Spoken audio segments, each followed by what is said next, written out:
दोस्तों, एक तो यू टर्न होता है, एक यू टर्न का बाप होता है और एक होता है यू टर्न के परदादा, परदादा का भी परदादा।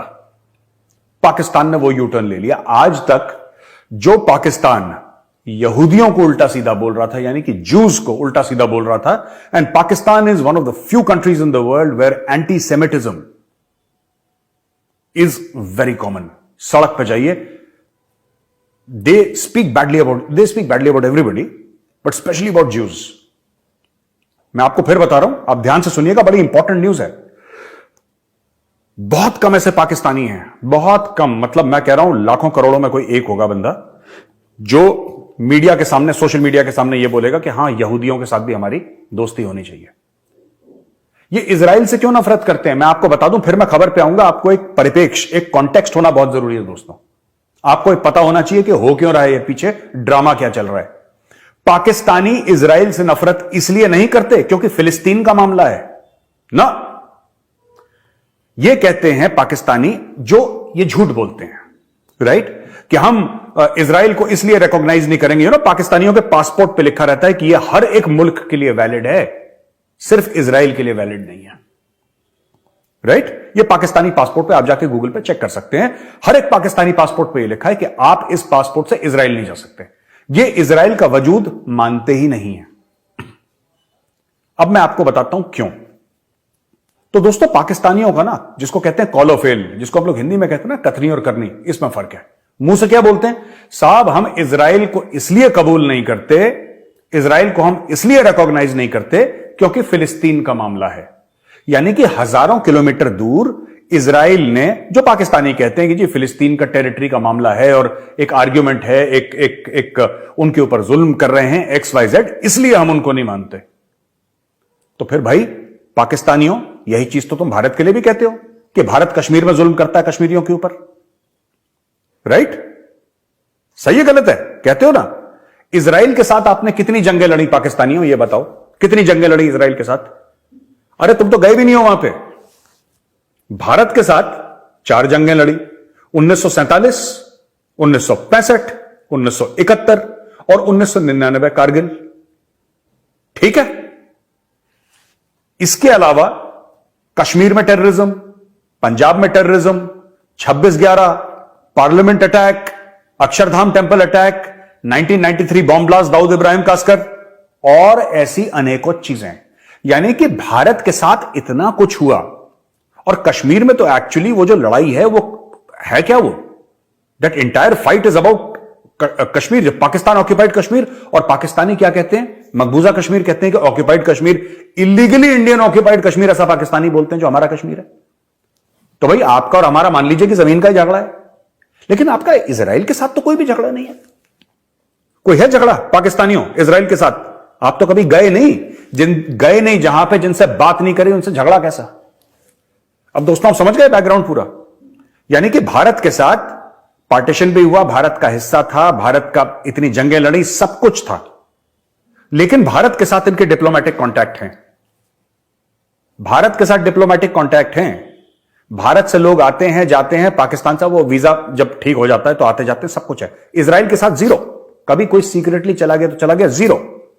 लेकिन इजराइल को नहीं मानते। यह मामला धार्मिक है, इसका मजहब से ताल्लुक है, इसका फिलिस्तीन से कोई ताल्लुक नहीं है। और यही पाकिस्तानियों को बताया गया है डे 1 पे कि यहूदियों के साथ दोस्ती नहीं हो सकती, यहूद और नसारा की साजिश है, राइट?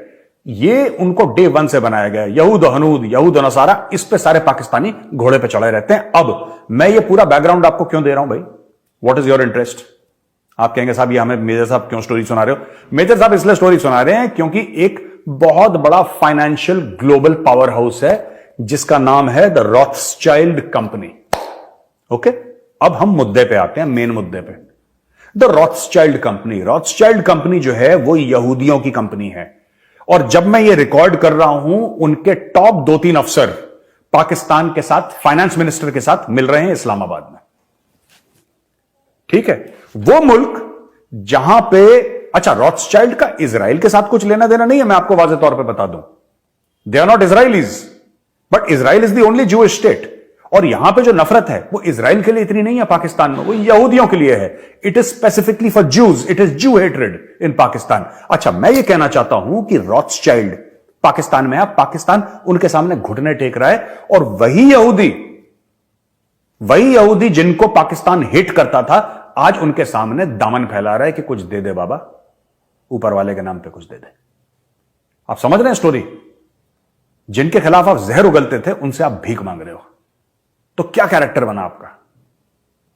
आप बताइए क्या कैरेक्टर बना। और ये देखिए, ये कल डिबेट भी हुई थी, तो कल पाकिस्तानी डिनाई कर रहे थे, नहीं ऐसा कुछ नहीं, ऐसा थोड़ा ना कि हमने कुछ पैसे ले लिए, कोई रॉथस्टाइल्ड वाला कोई मामला नहीं है। ये पाकिस्तान का देखिए एक ऑफिशियल पाकिस्तान का ये एक स्टेटमेंट है, प्रेस रिलीज है पाकिस्तानी गवर्नमेंट का, और यहां पे क्लियरली कहता है कि रॉथस्टाइल्ड वाले आए हैं और इशाक डर जो इनका फाइनेंस मिनिस्टर है उनसे मिल रहे हैं।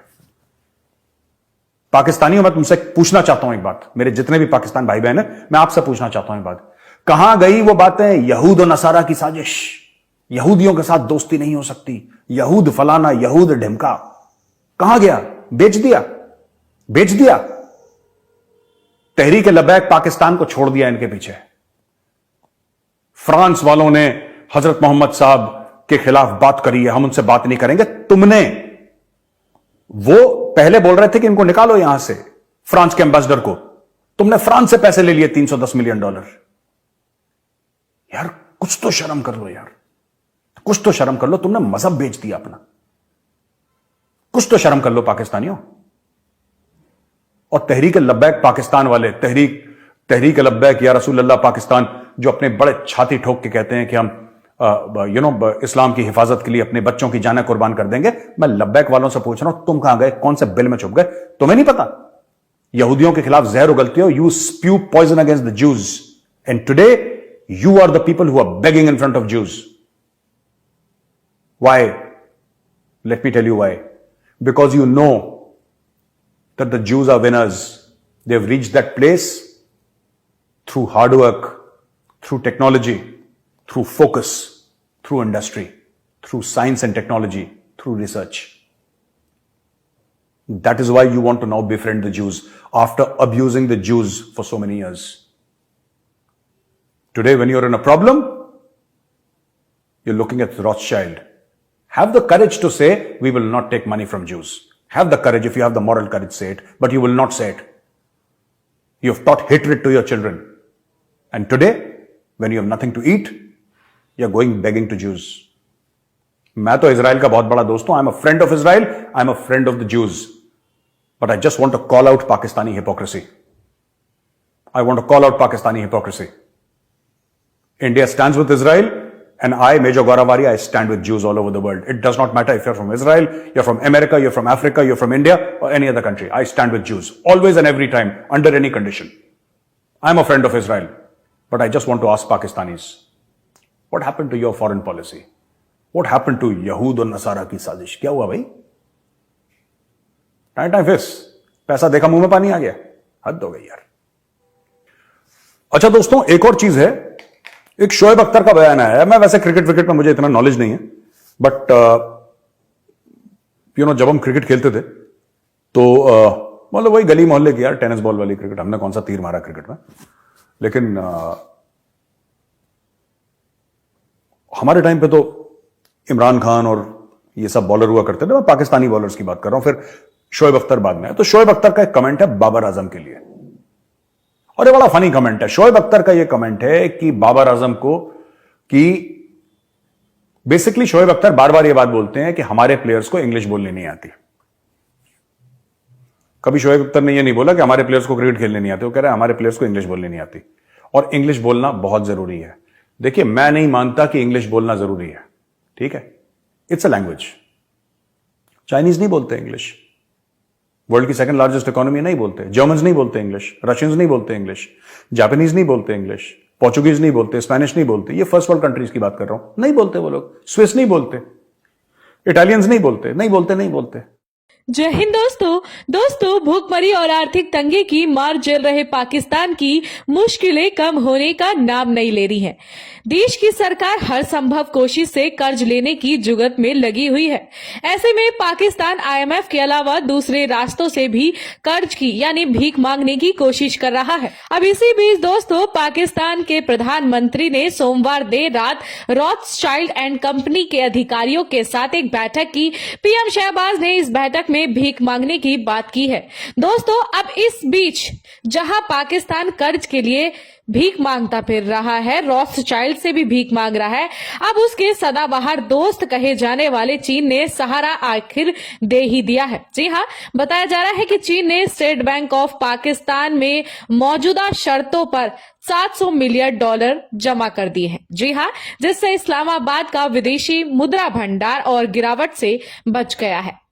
दोस्तों पाकिस्तान के वित्त और राजस्व मंत्रालय के साथ अंतर्राष्ट्रीय मुद्रा कोष आईएमएफ के अधिकारियों के बीच हुई एक वर्चुअल मीटिंग के दौरान इस बात की घोषणा की गई थी। बताया जा रहा है कि पाकिस्तान ने आईएमएफ को चीन के बैंक से मिले कर्ज के बारे में अवगत कराया दिया है।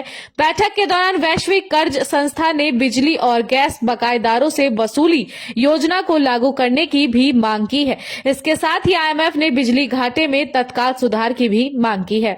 तो दोस्तों देखते हैं और क्या होता है पाकिस्तान में। फिलहाल अगर आपको वीडियो पसंद आई हो तो वीडियो को लाइक कमेंट शेयर जरूर करिए और अगर आप हमारे चैनल पर नए हो तो चैनल को सब्सक्राइब जरूर करिए। नमस्कार।